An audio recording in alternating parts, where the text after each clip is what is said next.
Greetings, humans. You have entered the Command Zone, your destination for all aspects of Elder Dragon Highlander. Enjoy your stay.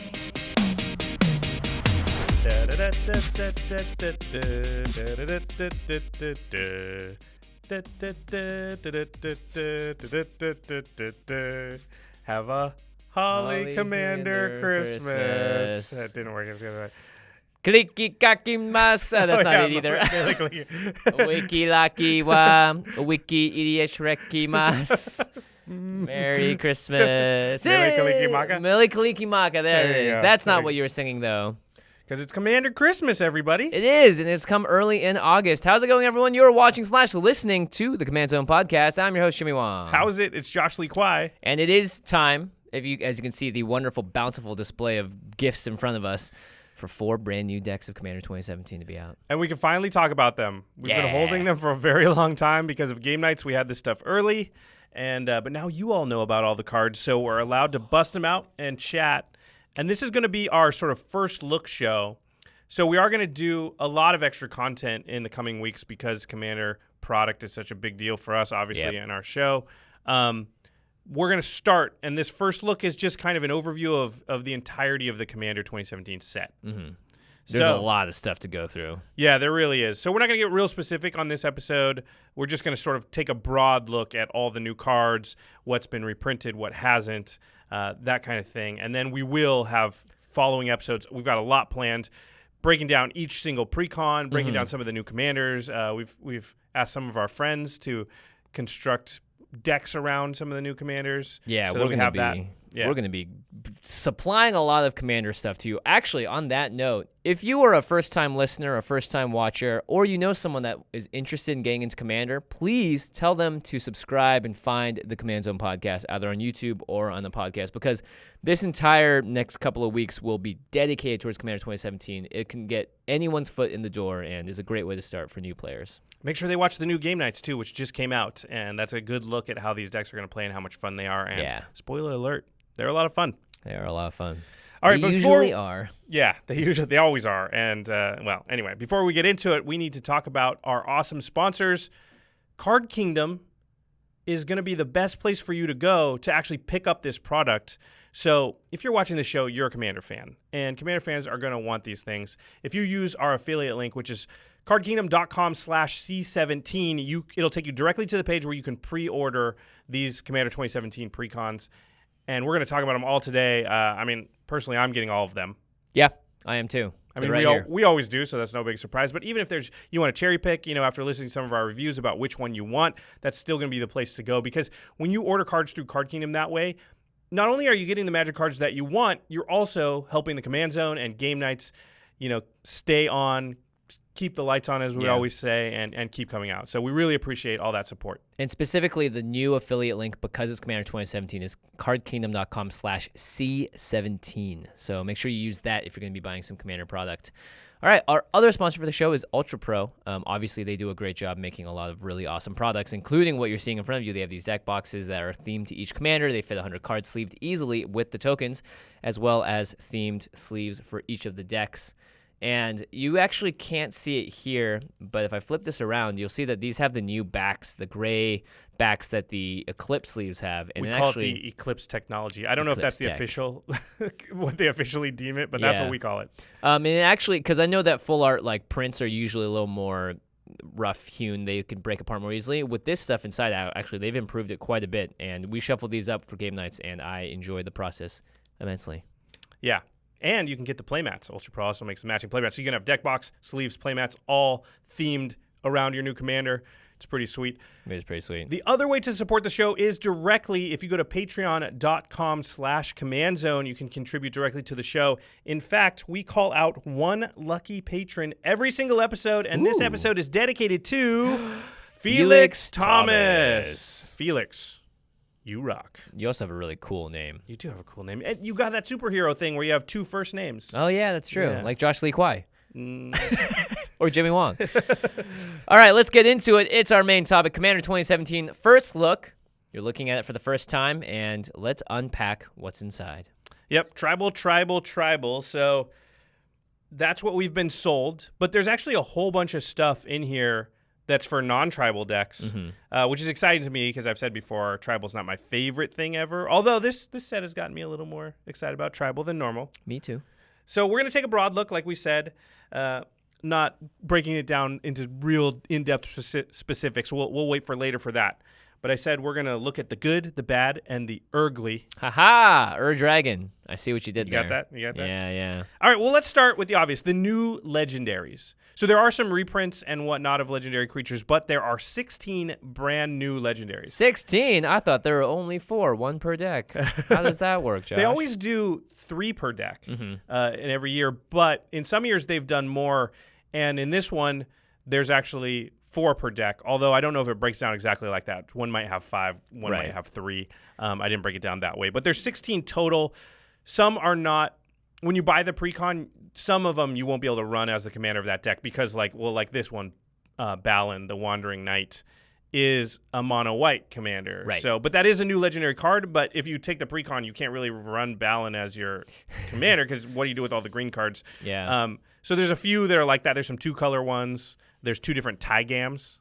Oh, yeah, that's right. Because there's 2 different timelines on Tarkir. So. It's interesting you wrote this down here that only the 4 main legends, the ones that are the sort of the leaders of each box, are tribal focused. Every other legendary card in here isn't tribal necessarily, but it provides a whole list of new options for that color, which is pretty cool. Yeah, I think that's exciting. So you even if the tribal thing doesn't excite you, there's going to be something in here for you. But the Eminence commanders that are the lead singers of each deck are the tribal commanders. But there's at least 2 other options to run in the deck for the colors that they are, and sometimes more. So I did a little breakdown just so we could take a broad look at what the new legendaries, sort of what categories they fall into. So there's the 4 tribal ones. I'll call those the Eminence commanders. They're the only 4 with Eminence. And then there are 2 equipment-focused commanders. Our buddies at the Commander and Podcast, their spoiler card was Nazan, who actually comes with his own hammer. So Nazan and his hammer, they're related. Cool card. I won't read the card exactly, but And that's then one of the Balin equipment. as well. Yep, exactly. Yeah. There's 4 that are sort of combat focused, and by that I mean they say if you deal combat damage or when you attack, they have to do with combat and attacking. There's 2 that are involved with sort of instants and sorceries, and interestingly, one of those ones, Kess, which was Alex Kessler's preview card or spoiler card. Very fitting. Normally we're used to seeing that in red and blue, and they added black to Kess. So I think that's sort of what makes that card interesting is there's a whole nother color you wouldn't normally get with that. Right.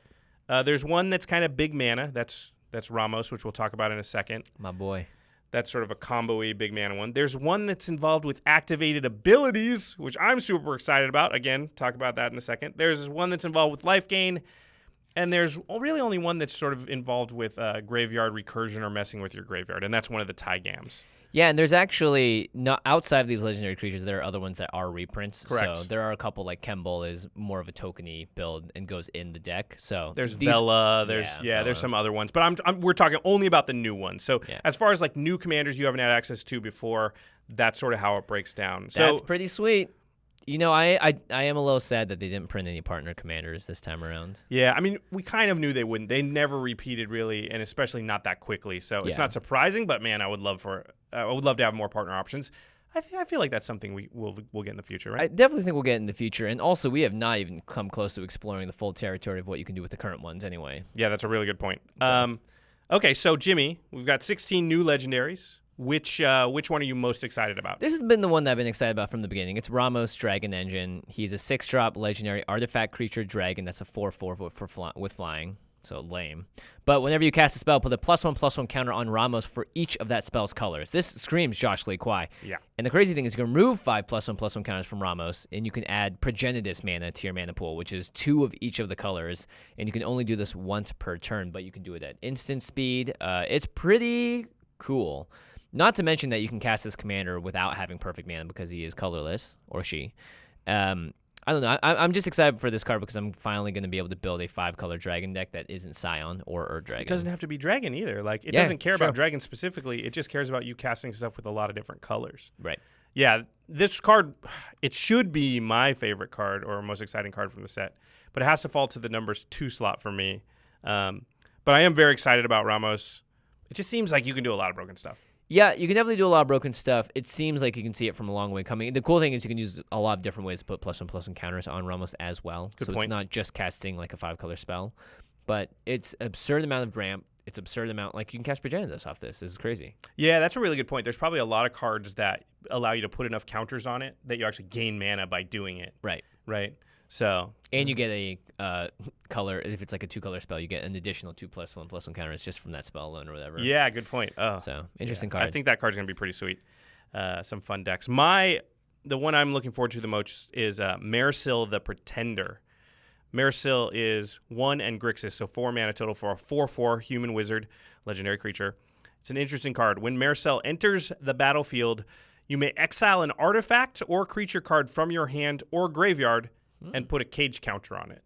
So you either take a card from your hand or your graveyard, artifact or creature, and you put it off to the side and mark it. And then Maresil, the Pretender, has all activated abilities of all cards you own in exile with cage counters on them, but you may activate each of those abilities only once each turn. Right. Which they tried to make it fair. I guarantee you there are ways to break that part of it. But I said this earlier where I think Maresil is kind of like that character on the TV show Heroes. Sylar, yeah. Who could like steal the abilities of like other people's. And so eventually Sylar got to the point where he just had a ton of abilities because he was stealing. Now, Sylar had to kill the people to get it. But Maresil, arguably he didn't, though. I think we learned that later in when, you're right. When Heroes got better as the seasons went on, of course. Wait, what? It got so bad. Anyway, yeah, so Maresil, I love activated abilities, Tim Deck style stuff, and this just seems like a really cool one with a lot of like interesting synergy potential. And the fact that they put that you can only activate those abilities once each turn, I think is good. Like it makes it so that it's harder to go infinite. Oh yeah, certainly. I mean, because you can just combine 2 cards that can go infinite together, and then Maresil is just a self-infinite engine or whatever. But Maresil also steals the activated abilities of artifacts. Yeah, which is kind of cool. You can be a mana rock. Think of like, right? Yeah, or like Navinul's Disc or something where it doesn't come into play tapped because it doesn't get that part of it. It just gets the activated ability. Yeah, you just get to have Maresil as a disc. Yeah, or Basalt Monolith just taps for 3 minutes. Like, there's a lot of interesting things. So yeah, just the activated ability, so it doesn't untap. The downside, yeah, exactly. So whoa. So there's a lot of cool things. I haven't really thought it all out, but I'm pretty sure we're going to do an episode about it at some point. I'm sure we'll do Ramos also. Yeah. I mean, I'm going to build Ramos. This would actually be really good in your Marchesa 5-color deck. Yeah, I think so. Because the +1/+1 counters is nice, and the fact that you can, you're looking to cast some crazy stuff in that deck anyway. Yeah, and it would be harder to kill because it's going to have +1/+1 counters, and then Marchesa brings it back. I like it. Okay, so we're not going to talk about all of them. Obviously, we're going to move on here. We will go in more in depth when we do the reviews for each deck.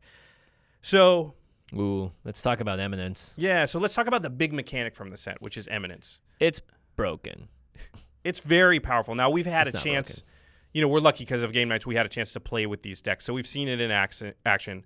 Like we said, there's 4 commanders that have Eminence, and Eminence is ability that works either from your command zone or from play. So I'll just read Edgar Markov just so we have some look at Eminence. All the Eminence work slightly differently, but they all work in the command zone or on the battlefield. So Edgar says, Eminence, whenever you cast another vampire spell, if Edgar Markov is in the command zone or on the battlefield, you create a 1/1 black vampire creature token. So anytime you cast a vampire, pretty much wherever Edgar is. I mean, I guess you could let him go to the graveyard sometimes or come back to your hand. But in general, he's going to be in the command zone or in play. Yeah. You just get a vampire. You don't have to do anything else. You just get a really 1/1 vampire.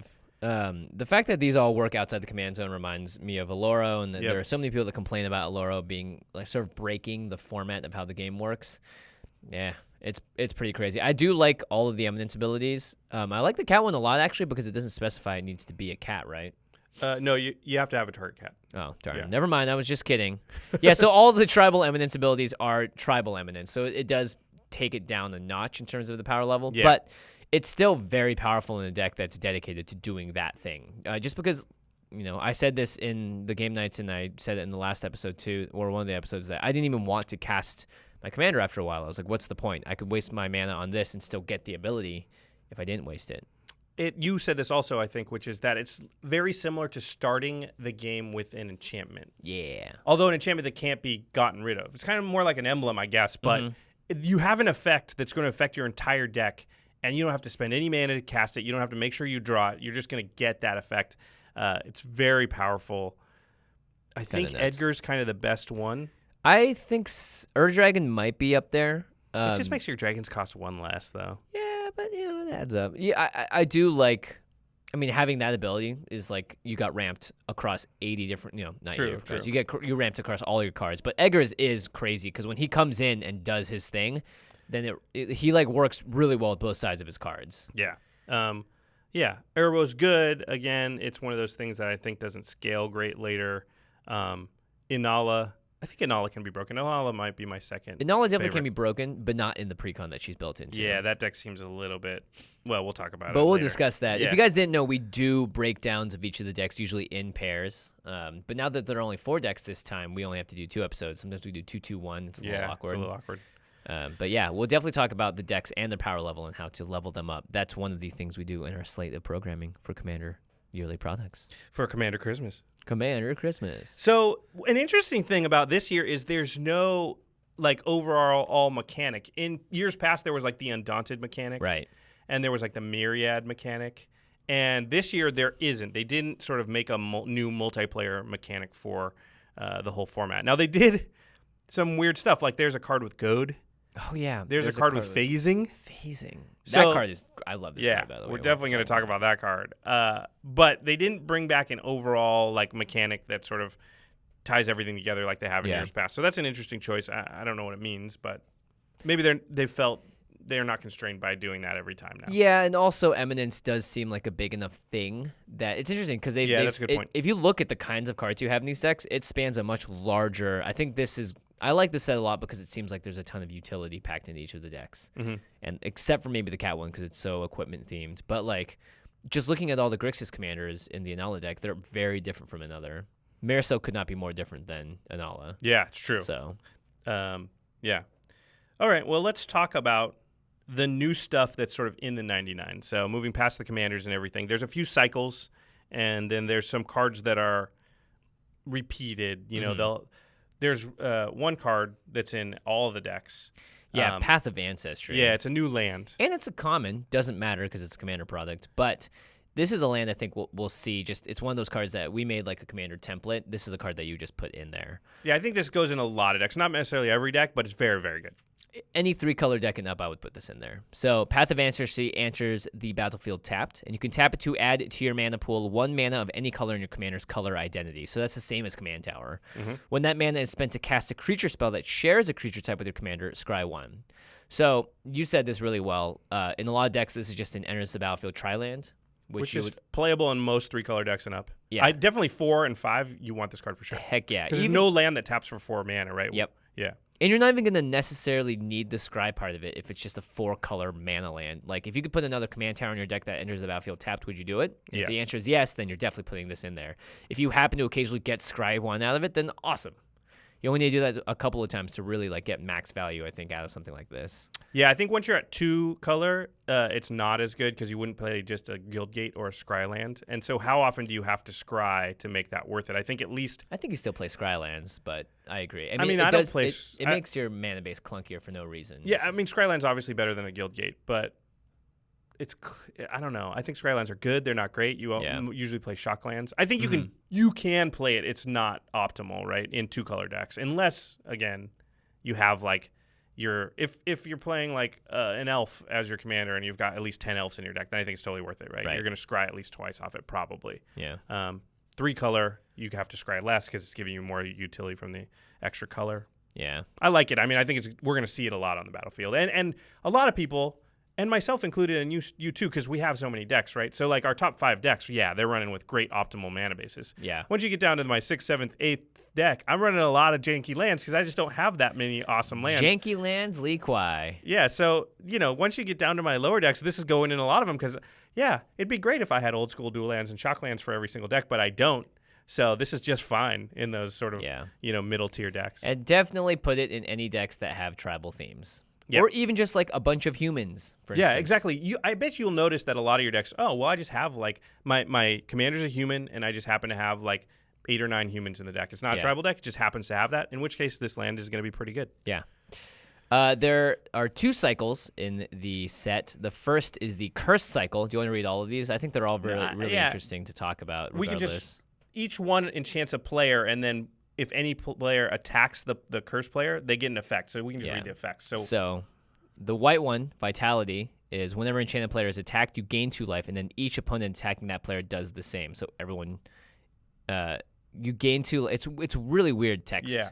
So you put this on the player, and then when you attack them, you get the effect, and when anyone else attacks them, they get the effect, and you also get it. And we actually messed up this part of the interaction on the last game nights, if you noticed. It was a little confusing because it doesn't actually work like the old original curses in Magic. The blue one, when the enchanted player is attacked, draw a card. Each opponent attacking that player does the same.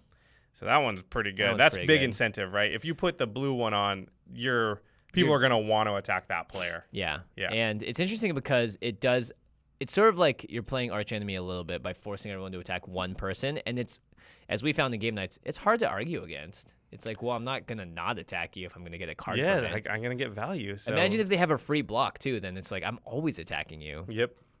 It only happens once, by the way. It's not for every creature. Right. So if you have 5 creatures, you can just attack one at the person with the curse and then the other 4 at, who you really want to attack.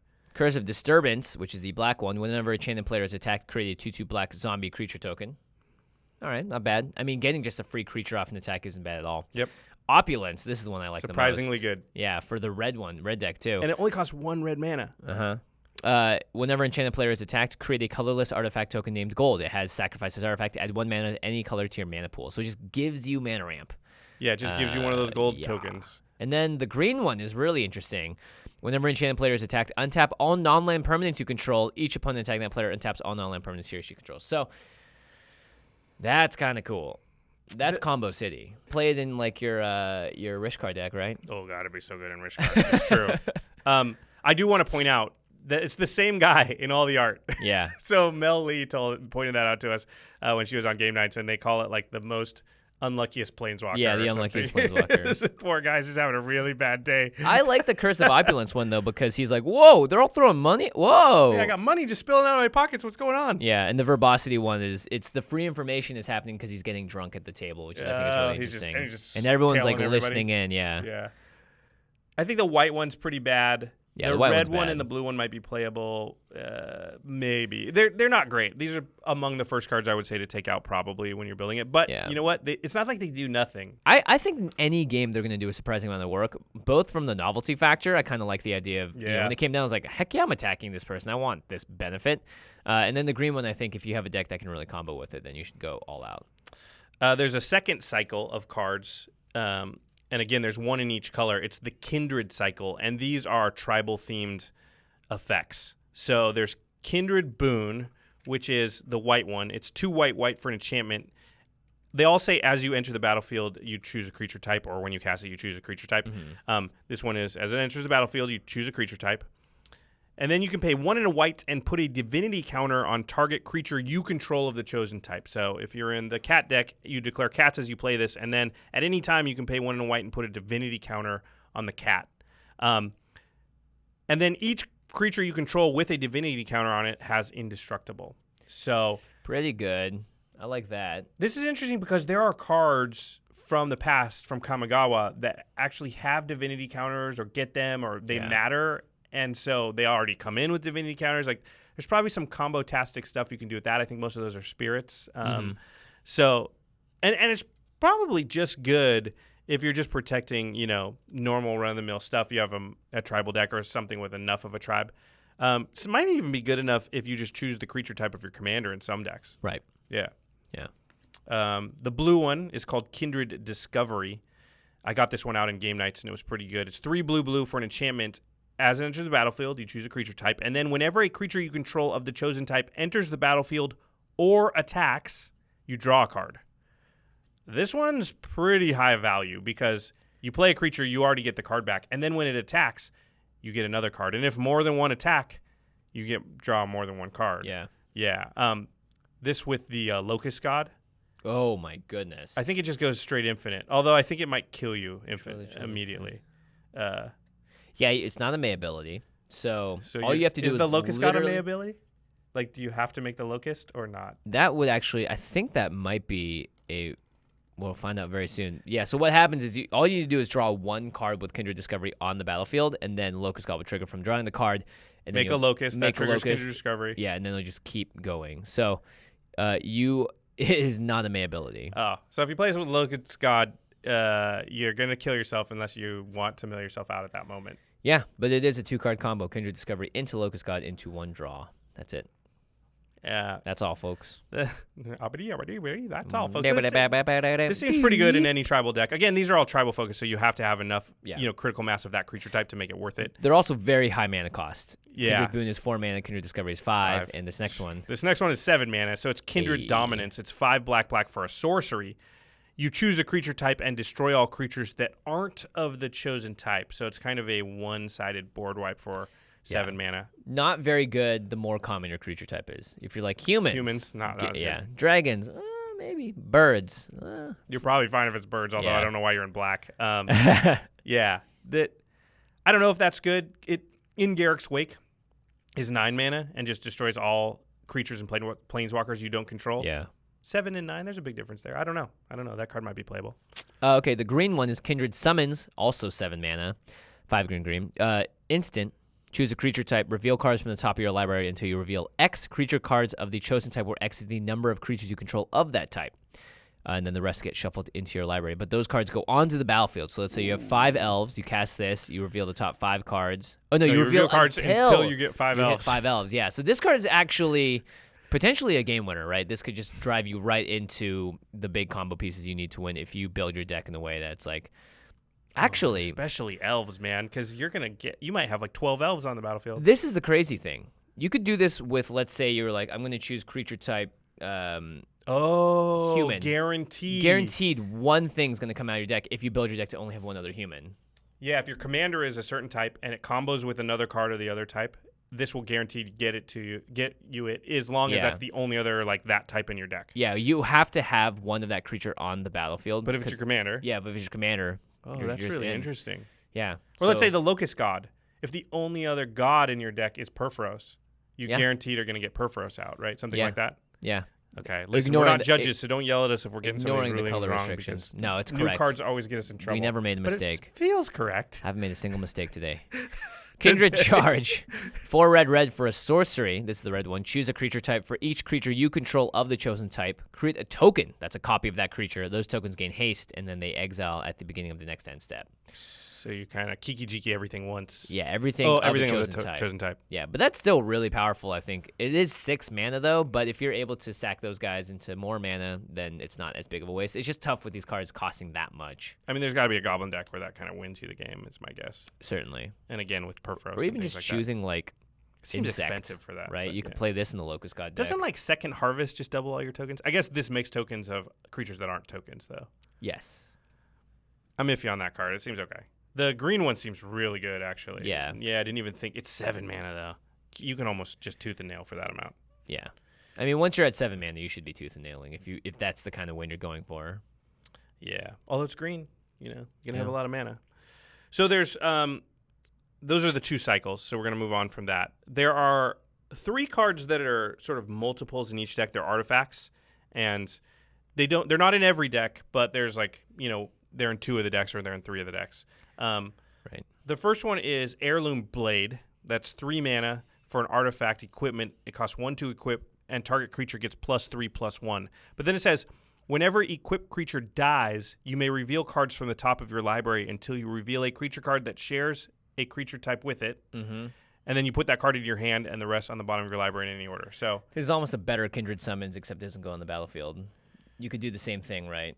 yeah, and it's cheaper. If you're going for that specific, I only want to find 1 card. Although if it's your commander, you have to let it die. So it has to Right. go to the graveyard for that to happen. It makes it a little tougher.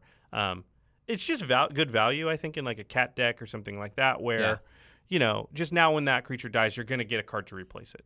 That or you only play 2 pairs of every creature type in your deck. So your that creature everything types, just gets one always specific going to thing. get one specific thing, yeah. It seems okay.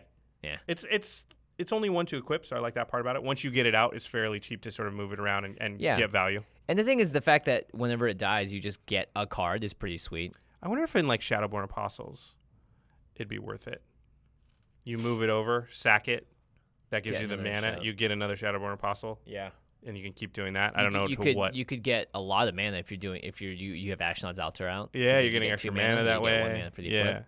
Although you but have to cast it doesn't the go into the Shadowborn battlefield. Apostle. Yeah, you have to cast the Shadowborn Apostle. Well, you need Edgewalker. Okay, this combo's getting a little crazy. Another one of the cards that's in multiple decks, and we did get to see this one in action, is Mirror of the Forebears. It's an artifact. It says as it enters the battlefield, you choose a creature type. That's a recurring theme in the set. And then you can pay 1, and until end of turn, Mirror of the Forebears becomes a copy of target creature you control of the chosen type, except it's an artifact in addition to its other types. So it's very similar to Mirage Mirror, except it only copies creatures of the type you chose and only yours. And so it's way less. worse than Mirage Mirror. Well, it's 2 mana to cast and 1 to use instead of 3 and 2 for Mirage Mirror. So it's a little cheaper, but yeah, it's very specific. I think this is good in like the Dragon deck or the decks where your creatures are really expensive. So for 1 mana, you're kind of making one, but it's less good in like the Cat deck or one of the ones where like, cause you don't want to pay this to get like a copy of your 2-drop. Yeah. Yep. There's also Herald's Horn, a 3-drop. As it enters the battlefield, choose a creature type. This is an artifact. Creature spells you cast of the chosen type cost 1 less to cast. At the beginning of your upkeep, look at the top card of your library. If it's a creature card of the chosen type, you may reveal it and put it into your hand. So this is great in Tribal. It's a 3 mana. I mean, hey, red-white could use something like this. Yeah. In terms of just drawing you ramp extra and card cards. draw, right? Yeah. On the same card. On the same card for 3 mana. So it's pretty good. Again, need to be Tribal for it to really work. Yeah, I think if you're not Tribal, you can't play basically any of these cards we just talked about. Yeah. Because they all require you to name a creature type. I mean, you can play them. You're just not going to have a good time. All right, well, let's move on to what we're calling the one-offs, which are, single new cards. We're only going to talk about new cards here that have never been printed before. Yeah, talk about that one. This card seems very, very good, and it also has phasing, so I already like it. This card is... It seems great. This card would be really good with our spoiler card, too. With oh, that's a really good point. The board wipe that we... You float the mana, do this, and then... Oh, that's a good point. It's not in the same deck as our spoiler card, though. It's in the Edgar deck. Yeah. Teferi's Protection. 2 in the white for an instant. My vote for best card of the set. That's non-commander? Yeah. Yeah, it might be. Until your next turn, your life total can't change, and you have protection from everything. So nothing can happen to you, basically. What does that even mean? All permanents you control phase out. While they're phased out, they are treated as though they don't exist. They phase in before you untap during your next untap step, and then you exile the spell. So you cast this, and then as an instant, let's say someone's like, Kiki-Jiki, make 1,000,000 Zealous Conscripts. You're like, sure. Go to combat? Sure. Swing them all at you? Teferi's Protection. I have protection from everything, and all my stuff is gone, so you can't even touch my stuff. Instant speed until the end of until your next turn, your next untap. So you still get to untap. There's like almost no downside to playing this in any white deck other than you get a free pass. This just gives you a pass, like a get out of jail free card at any point. A lot of these cards have a problem where like Faith's Reward or one of these cards, Second Sunrise, where you get your stuff back, but then the next person gets to go and they can still attack and do stuff. You get protection and your stuff is gone until your next turn. So if you say, go, Jimmy, on your upkeep, I just play this. I'm just safe until my next turn. I'm protection from everything. None of my stuff's there. You can't do anything. There's so many times I'm playing when I'm like, if I only had one more guaranteed turn, I know I could pull this off, but I don't have that, so I got to take this line. Teferi's Protection for 3 mana gives you that 100% protection. I bet there's some loops you can get in where you just play this over and over. Well, it exiles itself, so you have to find a way to copy to get it back. Or to get it in Nav Exile, to like rift sweep it of sorts. Yeah. Either way, this card is ridiculous. It really is ridiculous. I am kind of in awe at this card. It's like Super Fog. It's Super Fog. It's Super Fog for all your permanents. It stops board wipes. It stops single target removal. It stops just combo, like dying to combo. It's like really that Kiki player will be all tapped out, and then you get one more turn to stop them. Like that is absurd to me. Yeah, that card seems great. You may be right. It may be the best card in the set. It's definitely going to cause a lot of times where somebody thinks they're going to win and they do not win. Yeah. Because you have this 3 mana spell. If someone's holding up 3 mana and has white in it, it could be Teferi's Protection. From the Inala deck, the Wizards deck, there's a new Magus of the Mind. 4 blue, human wizard, 4/5. 4 boo-boo. 4 boo-boo? 4 blue. Pay blue, tap and sacrifice the Magus of the Mind. This is in the Magus. It's a new card in this cycle that they've been going on for years. Yeah. It's the Magus version of Mind's Desire. So pay blue, tap, sacrifice the Magus of the Mind, shuffle your library, then exile the top X cards, where X is 1 plus the number of spells cast this turn. And then until end of turn, you can play those cards that were exiled that way without paying their mana cost. So this is just a Magus version. It's the first time we've seen it. It seems really good just because it's just kind of a card that Storm decks like. There's Magus of the Wheel as well, which is the Wheel of Fortune, Magus version, of the Abyss, Magus of the Will, Magus of the everything, Jar. Will, yeah.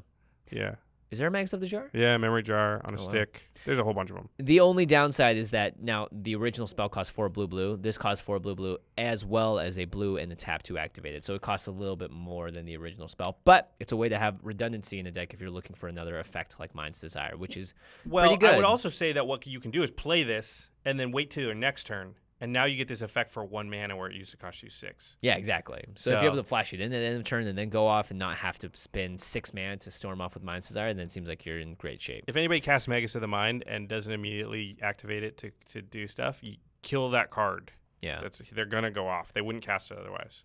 Oh, well, you never can tell. You never know. You never know. You never know. All right, Shifting Shadow. It's a 2 and a red enchantment aura with some of my favorite art. That's how I feel every day, waking up in the morning. I'm like, I'm awesome. I'm awesome. It's like you're either the tiny dinosaur from Jurassic Park or you're like the Ur Dragon. I'll choose Ur Dragon then. Yeah, right. So this is an enchantment aura. You enchant creature. Enchanted creature has haste, and at the beginning of your upkeep, destroy this creature. Reveal cards from the top of your library until you reveal a creature card. Put that card onto the battlefield and attach Shifting Shadow to it. Then put all the other cards revealed this way on the bottom of your library in a random order. So you get creatures every single turn that will always be different and are always changing. And for 3 mana, that creature always has haste. Once you paid the original for 3 mana, you just get a creature with haste every turn. Yeah, unless now, someone what destroys... will it be? Yeah, someone can destroy the or exile the creature, right? Is it when it dies? No, it's just at the beginning of your upkeep, destroy this creature, and then you do the other stuff. Oh, so if it dies before the upkeep. Yeah, if it dies in combat, it dies before upkeep. Doesn't mean you have to attack with it, but yeah, really, really interesting. The Shifting Shadow has to kill the creature for the card to work, to do the rest of its text. Interesting card. Here's sort of a new effect. I don't know that we've had... I could be wrong about this, but I don't know that we've had a card that punishes specifically this thing before. So it's Crimson Honor Guard.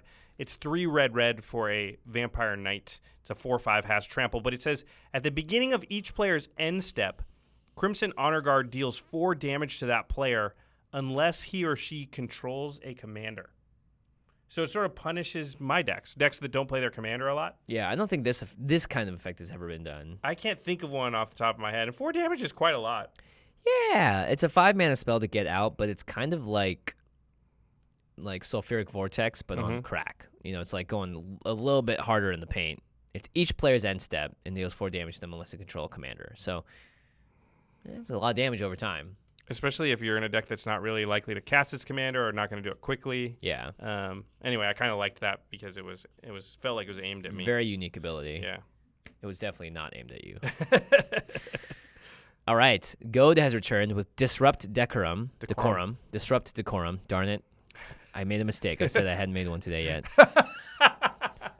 No, there goes it came back, yeah. 2 red for... I haven't made a mistake since my last mistake. Boom! 2 red for a sorcery. Goad all creatures you don't control. Until your next turn, those creatures attack each combat if able and attack a player other than you if able. Dinner and politics don't mix. Very true. This is a great card, actually. There are a lot of, like, Master Warcraft is a card that I always want to play in decks that allows you to control combat steps, but this just forces everyone to attack everyone. Everyone to attack each other, too. They can't attack you. Yeah.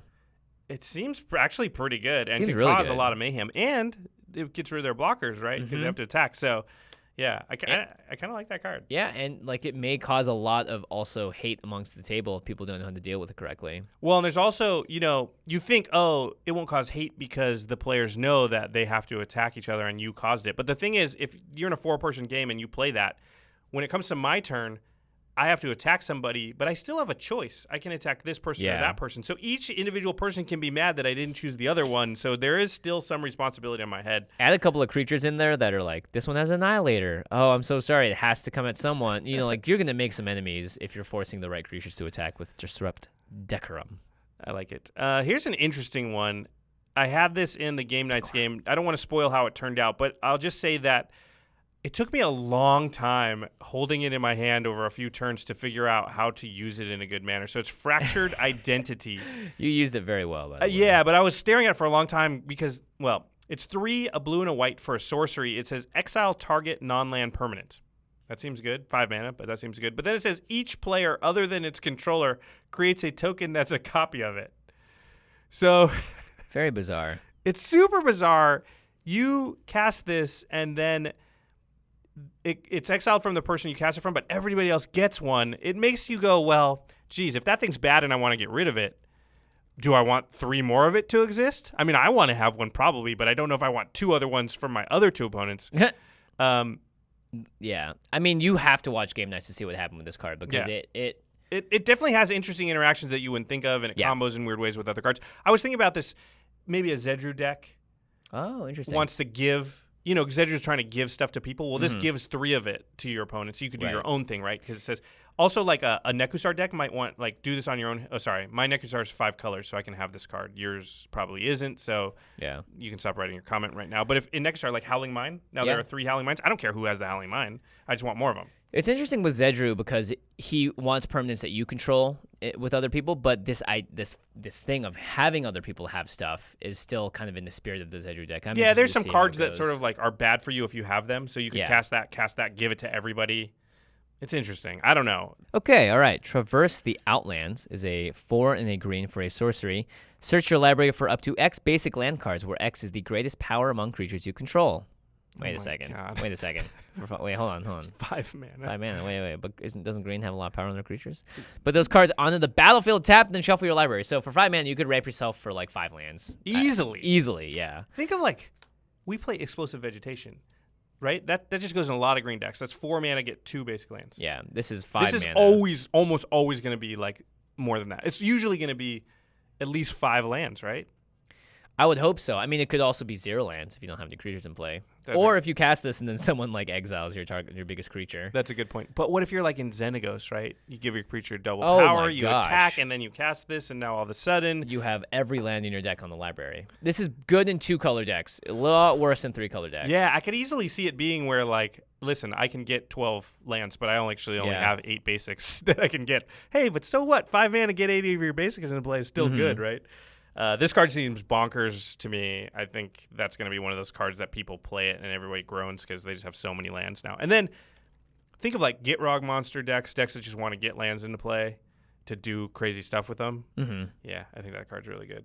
So that's, again, we're not going to talk about every new card because we're going to go over each of the precons. Those are sort of the highlights, the stuff that stuck out to us that we wanted to talk about. But now we're going to move on to some of the notable reprints. We won't go over these a lot. We just wanted to mention some of them.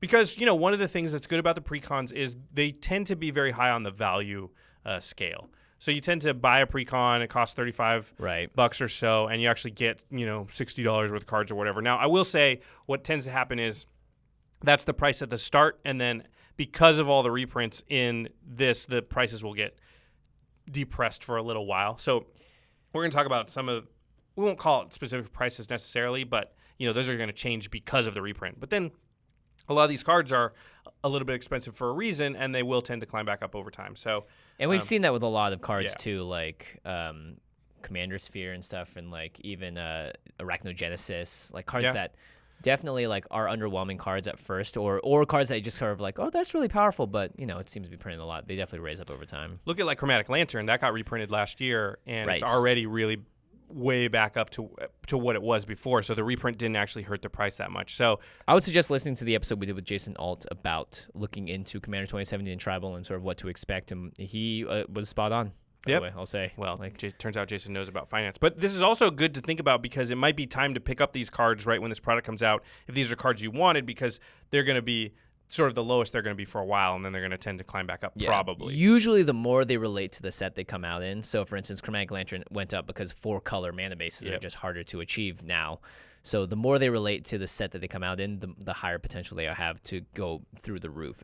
So I'm not going to read all these cards. The text on them. I'm just going to read off some of the sort of standout value stuff. So Black Market is a card. Fun ramp. Got reprinted a few years ago, but it's still, above $4. Door of Destinies, is a few dollars. Captivating Vampire, actually quite expensive, and it's in the Vampire deck. So really cool card too. Yeah, that's a great card. Blade of the Blood Chief, again in the Vampire deck, another card that was just surprisingly costly. I think partially because vampires as a tribe doesn't have a ton of support, so the good tribal vampire cards are just in higher demand.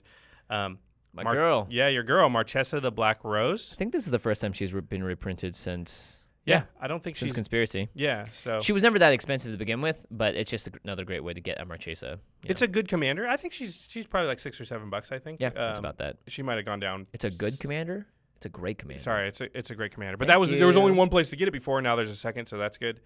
Decree of Pain, which is one of the better black board wipes. Draws you a card for every creature it destroys, so that's pretty good. That was creeping up there. I'll let you... Haven Ghoul Lich is another one. I was surprised. Yeah, this is one that lets you cast creature cards from... right, graveyards, yeah. Yeah, so... And it gains activated abilities, so it's like... It's kind of Silas Wren. Nin the Pain Artist. Yep. The Pain Artist. Sorry, another sort of surprisingly worth a few dollars. Now, none of these are worth like $20. They're all like $4 or $5 or so. But yeah, the big one here is Sign of the Ur-Dragon. That for sure is a very high value reprint. This card is also just great. So many decks are built around this. I mean, Scion is probably still the best dragon commander. So even with Ur-Dragon, so yeah, Scourge of Valkus. This is one of my favorite dragon cards in the Dragon Tribal deck. And look at all the red in its mana cost, too. Yep. Utvara Hellkite, another one that's not super expensive, but, every Dragon deck wants an Utvara, so yeah, that's a good one. There's Rakshak Golden Cub. This was surprisingly expensive. I think it's because it's an old card, right? It's from... Yeah, and they're just...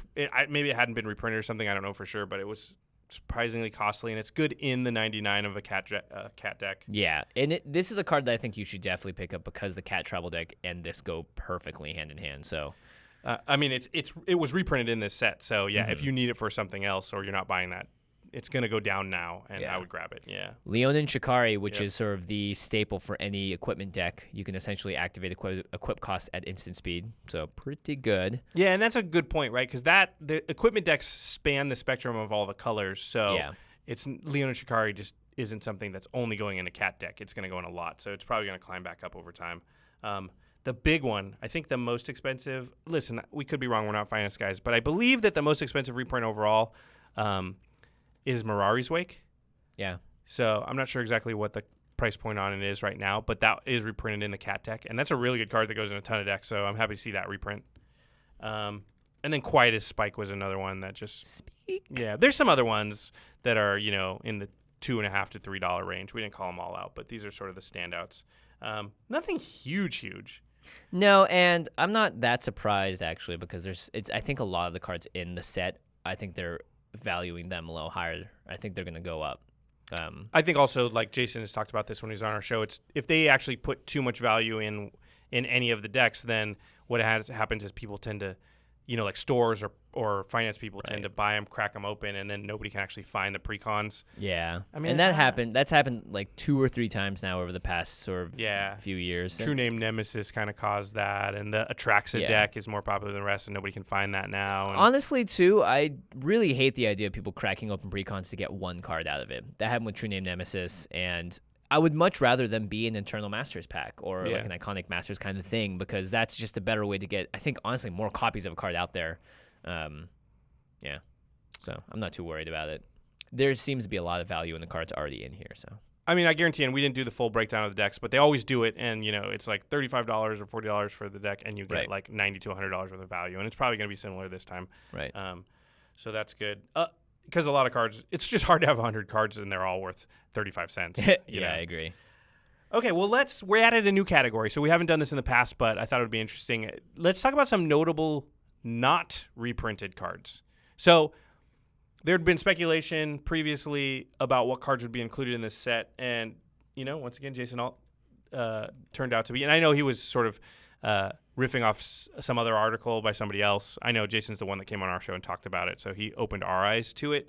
There's a certain class of cards, and he was correct. They did not reprint anything that sort of affected all tribal things like coat of arms. Yeah. It just would not have made the play experience that fun, I don't think, honestly. It totally made sense when he talked about it, but, we easily could have seen coat of arms in one of these decks, and it wouldn't have been like, what are they thinking? I would have expected coat of arms in one of these decks. Yeah. Anyway, we wanted to talk about the stuff that's not getting reprinted, because if you're fast here, because EDH players, they move a little bit slower, you might be able to grab some of these, because a lot of these are very good in the decks, before the price sort of jumps. Some of these, the boat has sailed, but maybe you'll get lucky and be able to grab some, or at least... Or even at like a store or in a bargain bin box, you might be able to find some of these. Yeah, so we just wanted to go through some of the ones. Now, Coat of Arms is one that any tribal deck that's sort of going wide in any way is going to want. So, maybe Wizards doesn't want it because they're not as focused on the power of their creatures, but they might, honestly, because Anal is making tokens. Dragons, maybe not. You're putting out fewer dragons. But cats... Vampires for sure are going to want this card. Yeah. Yeah, it just pumps all of your stuff. Mana Echoes is actually just a very powerful card, and I'm not surprised they didn't reprint it, considering I think it's higher in the value level as well. Well, it went up on speculation that they wouldn't reprint it, and people were right. So it might be too late to get Mana Echoes. Again, though, is it going to push even higher now because it didn't get reprinted? Like, people before were just guessing it wouldn't be reprinted. Now we know it's not being reprinted, so... I'm not sure what that's going to do. Patriarch's Bidding is another one we talked about with Jason. Yeah. The thing is, the demand will curb how high it actually goes, because if not that many people are looking to even just get Mana Echoes in general, but the fact that it's an older card, I think, gives it a higher risk of staying at the higher price or even going higher. Yeah, and I think now, again, with the tribal theme, everyone's going to be just making tribal decks for the next little bit. Yeah. Patriarch's Bidding as well. It's a very powerful card for tribal. Each player chooses a creature type, and then you return all the creature types of that way to your graveyard to the battlefield, so everyone gets the benefit from it, which is one of these, again, these cards affect everyone, so that's probably why they didn't put them in the decks. It's possible that these cards won't rise anymore in the short term, because in your play group, there might be a situation where for the next couple of months, there are a number of tribal decks. Right. And so Coat of Arms isn't great, or Patriarch's Bidding isn't as good, but then 3 or 4 months down the road, when everything's sort of settled back to normal and people are not playing their tribal decks all the time because they're not the newest deck they've got, then at that point, Patriarch's Bidding, maybe slots into your deck now, and it's usable because you're not often facing other tribal decks. Be careful otherwise. Yeah. Descendant's Path, one of my favorite arts by Therese Nielsen. This card is going to be sweet. Yeah, especially in these tribal decks. Yeah. It's not great, though, in multiplayer, because just at your upkeep, it's sort of it takes forever for it to start going, but still a good card. We should read that one because I don't know if people know it. Oh, yeah. So this is from Avacyn Restored? Yeah. Yes. At the beginning of your upkeep, reveal the top card of your library. If it's a creature card that shares a creature type with a creature you control, you may cast that card without paying its mana cost. Woo, cast. Yeah. So if you have an Eldrazi-only deck, you could cast. It just has to share a creature type with a creature you control, too. So it doesn't have to share it with all of them or anything. So you could maybe even play this in a deck that just was heavy in one tribe or had 2 tribes. Right. It's an enchantment. It does that every turn. So that's just a lot of value. Yeah, especially because you get the card for free out of, 5-color dragons, it's really good because you just get so much mana value. Oh, my gosh, yeah. Another one is Belby's Portal. Belby. Which is sort of similar to like Quicksilver Amulet or something. So it's a 5-drop artifact. It enters the battlefield. You choose a creature type. And then you can pay 3 and tap the portal and put a creature card of the chosen type from your hand onto the battlefield. So it very much is like Quicksilver Amulet, but it only works for certain creature types. Yeah. It also costs 1 less to activate, but 1 more to cast. So the first time that you use it is going to be equal to the same amount as a Quicksilver Amulet activation and usage. But for 3 mana for the rest of the game, you get to do that for tribal stuff. So it's, I would, if you are a tribal deck, this goes in over Quicksilver Amulet. Probably, yeah. Especially if you're a tribal with like a lot of big effects. Yeah, big stuff. Yeah. Steely Resolve, which is pretty good. 1 in the green for a 2 mana enchantment. As it enters the battlefield, choose a creature type. Creatures of the chosen type have Shroud. So you kind of, what's the other one? Asceticism? Asceticism, yeah. Yeah. So I could see that being very, very strong in.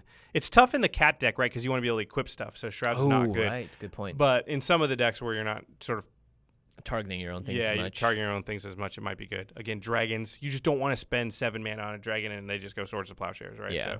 So I think that's a good one.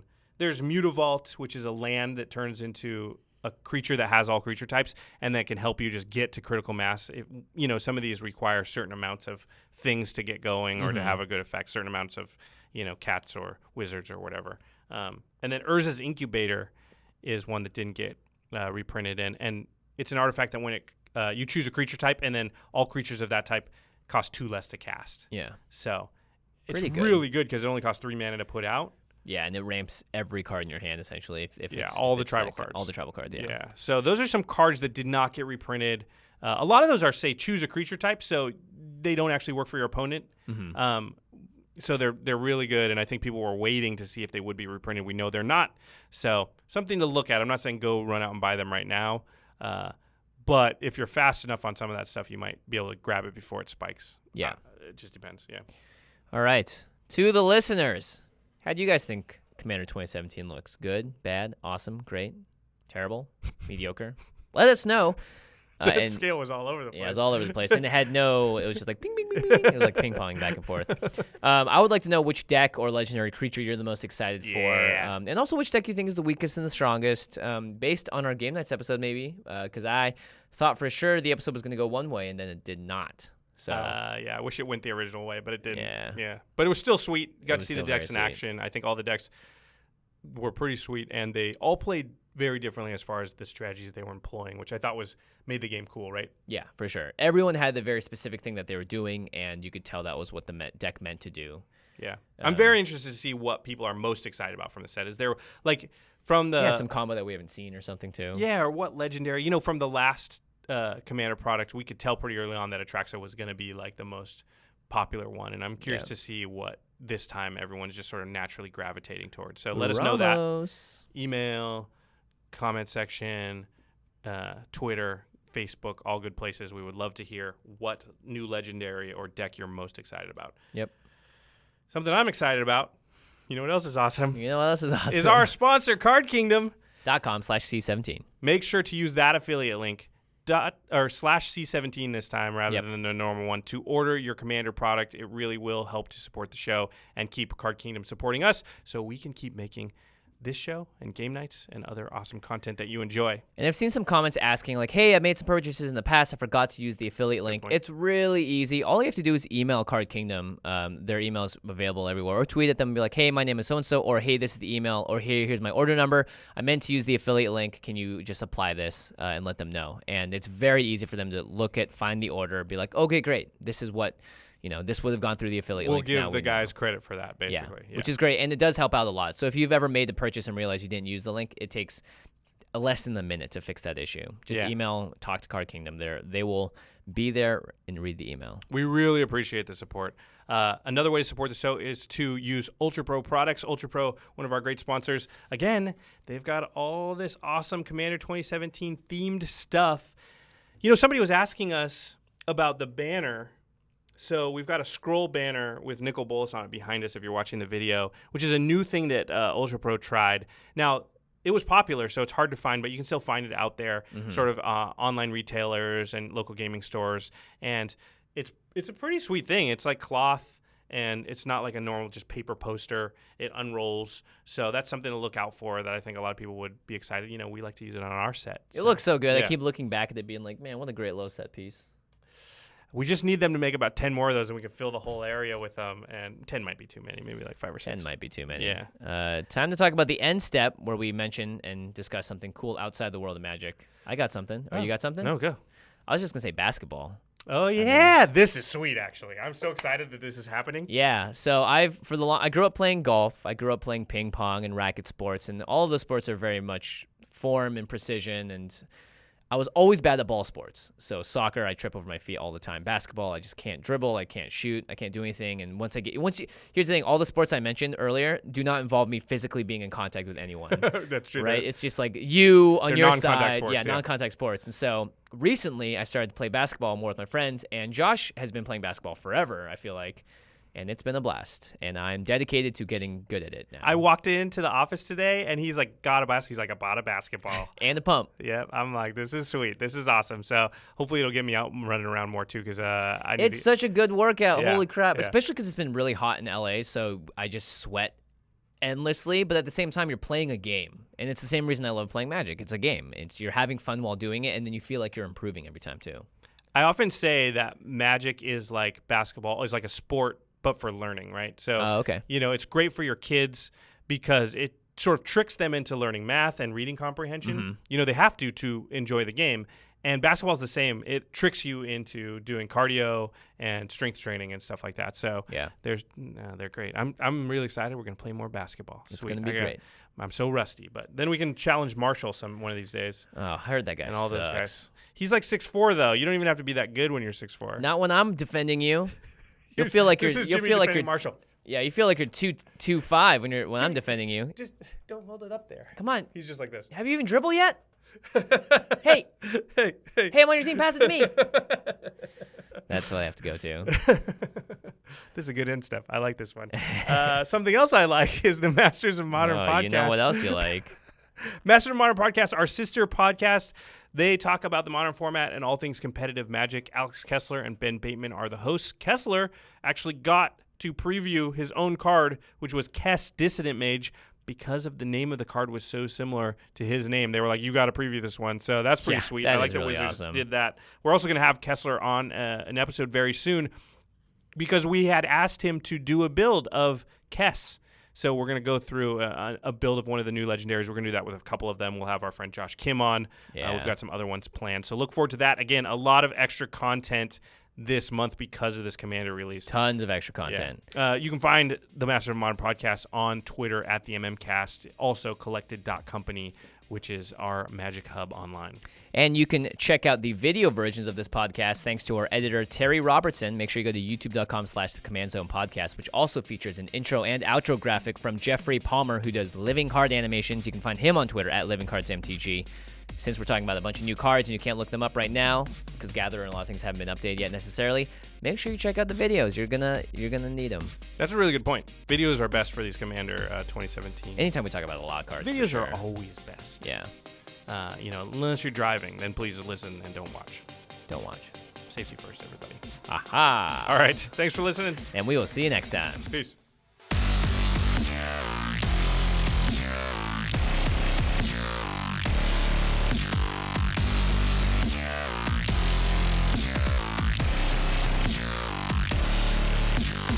Thank you for your attention. For further inquiries, send an email to commandcast@rocketjump.com or ask us on Twitter at JFWong and at Josh Lee Kwai. See you later, alligator. Greetings, humans.